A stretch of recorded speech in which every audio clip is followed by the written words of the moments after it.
Now, this is the fly I'm going to be tying. This is a detached body hedgehog. Basically it's classed as the international daddy, meaning it's tied within international rule sizes. I'll just show you. And it's well within, because this is a size 12. So basically you've got to tie the fly within, well, the hook size has got to be between 5/8 of an inch.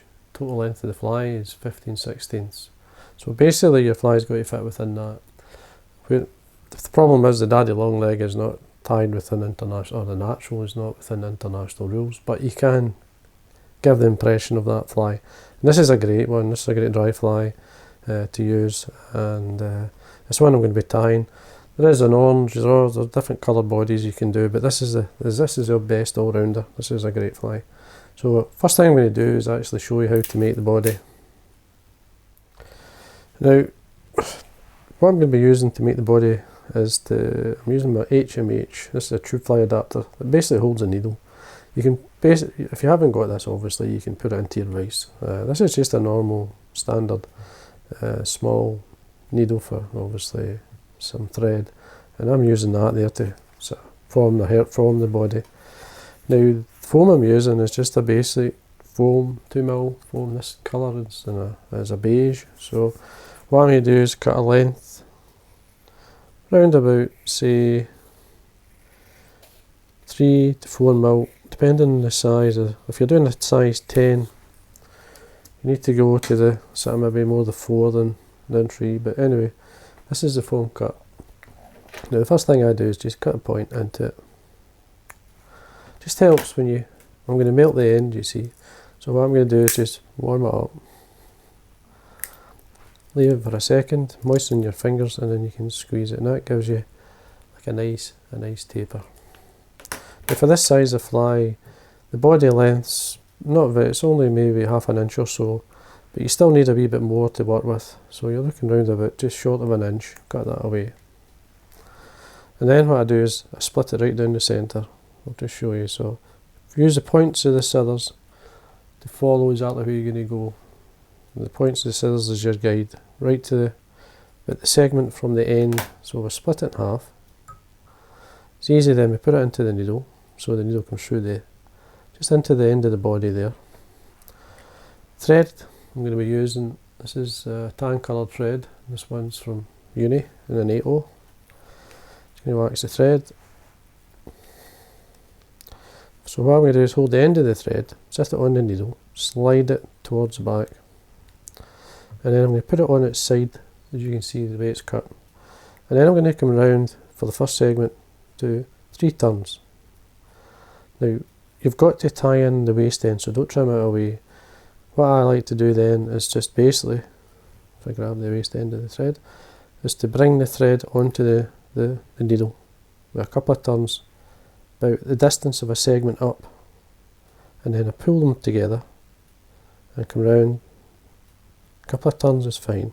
Open them out again, do the same. Keep going up, all the way up.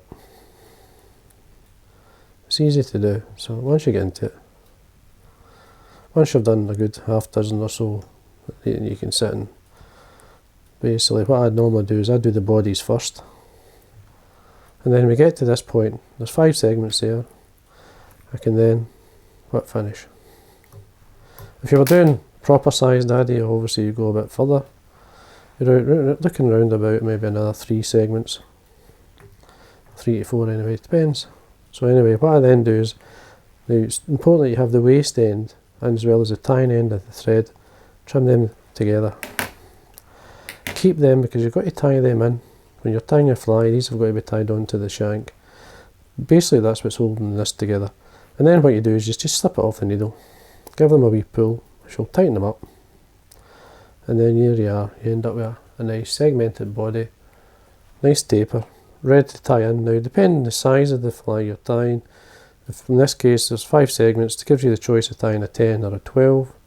You can tie it, or you can, if you want a nice longer body, you can tie it in that segment there, or even one further up to make it bigger. It's entirely up to you, but if within international rules, you could tie it to suit yourself. Like in this one here, now there's 5 segments. slightly finer. This one here would definitely be more for a 10. But basically, you could tie it back here and you'll get the same length. So anyway, that's how to do the detached body. Now to tie the fly itself. Now we've got our body ready. We're ready to tie the fly, just to finish it off. The hook I'm using, this is basically, it's a wide gape hook. It's called the short shank special. In this case it's a black nickel version, there is a bronze version. Now the makeup of this hook is, in this case the gape is equivalent to a size 12, the shank is equivalent to a size 14. Ideal for detached body type flies, so that's why I use it, and it's a lovely medium wire and strong. It's a good hook to use. Now thread, you've seen me show you the thread, I'll show you again. It's the uni thread in tan in 8/0.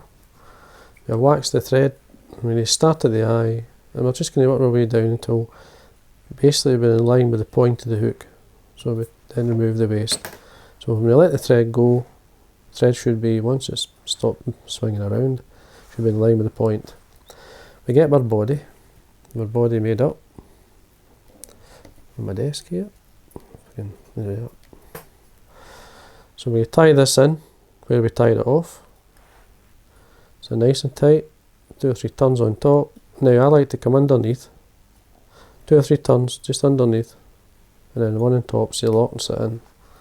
And then what we can do, remember we're tying in the waste threads, we're tying thread as well as the waste piece, and then we're going to trim this at an angle so that we can tie it in. Now it's important that this is tight, so we make sure we wax our thread and we tie this tight all the way up. Then we tie in some pre-knotted pheasant tail legs. Now we need 6. These are cut pheasant tail knotted legs. We want 3 either side of the body. So we bring them 90 degrees from the stem. Tips naturally line up, and then we can tear it away. Now I'm not fussy, I'm basically just going to put 3 either side of the body, and they can twist and turn wherever they want. We want it obviously longer than the body so we can see the legs. We hold them, go around in 3 or 4 turns, we check, see how they're sitting. I'm happy with that, so then we can trim away the waste. We've got a wax on my thread because I'm going to tie in some deer hair. The deer hair I'm using, this is roe deer, just a natural roe deer. One with a nice bit of colour. Now the body's going to be, the wing, sorry, it's going to be in 3 parts, and 3 segments for the hedgehog. This is basically a hedgehog now. Now into the stacker, tips first, just line them up. If you're happy with the length, now I've got some waste ends in there. Now if you're going to stack it, make sure there's no underfur in your deer hair when you do that.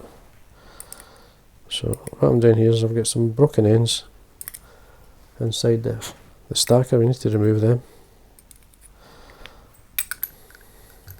Make sure it's clean, so, and there's another one there, so the broken ends are there, we take them out.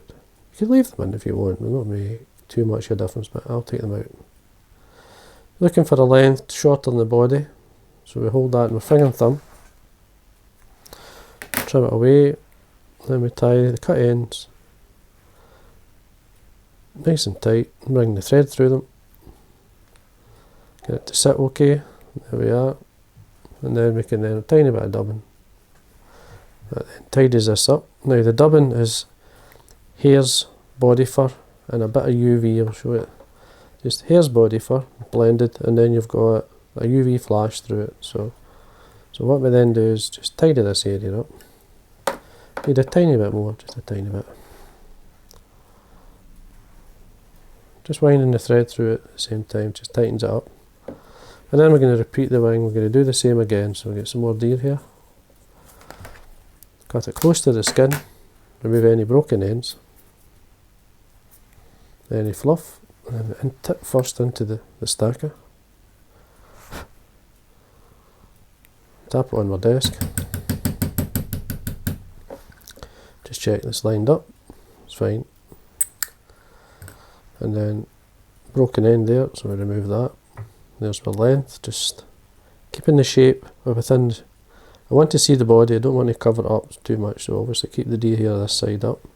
So we hold what we want in length. You tie it to suit yourself. So that's just the way I'm tying this. I come through the cut ends again, and then we tied it up with some dubbing. So back to our dubbing, and then we just basically dub it on, slide it up, tidy up these cut ends. Oops, you don't want to catch the deer hair, just keep out of the way. Just take your time. See how the dubbing's looking. Sometimes I like to bring some of this out. Use a bit of Velcro. Just watch your legs and your thread. And then we're going to finish off. Just make sure you base the thread down. Just touch your wax with the D hair again. But this time we're not going to cut it to length because we're going to cut it over the eye like an elk ear caddis. So again, cut it close to the skin. Open out the fibres, take away the rubbish. Tips first into the stacker. Tap it on your desk. Ends have lined up, happy with that. Again, just check the length. So we get that nice taper on the top. So we're not going to trim it, so what we're going to do is come round with a couple of turns, keeping the fibres on top, then slowly tighten up. Again, 3 or 4 more turns. Always keeping the thread tight, don't let it go. And then work your way through to the eye, coming through the waist ends of the deer hair to the eye, and then small head. Keeping the thread tight again, don't let it go. Then a bit of varnish on. Keeping these long means that you can actually move them out of the way. Quick finish. Then trim away your thread. These are the cut ends, so we just bring them forward, take the time. And using the angle of the hook, we can then trim this about maybe 2 to 3 mil from that. Trim it there. Then we can tap it back. Gives it a nice wee head. And there we are.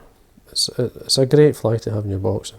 As I say, you can exact same body, or the same wing area here, but you can use an orange body, you can use red, you can use black, you can just whatever colour of foam you have, olive. They all work. Definitely great fly to have in your box, both on rivers and lochs. So anyway, I hope you enjoyed that, and that there is International Daddy, but with the Hedgehog.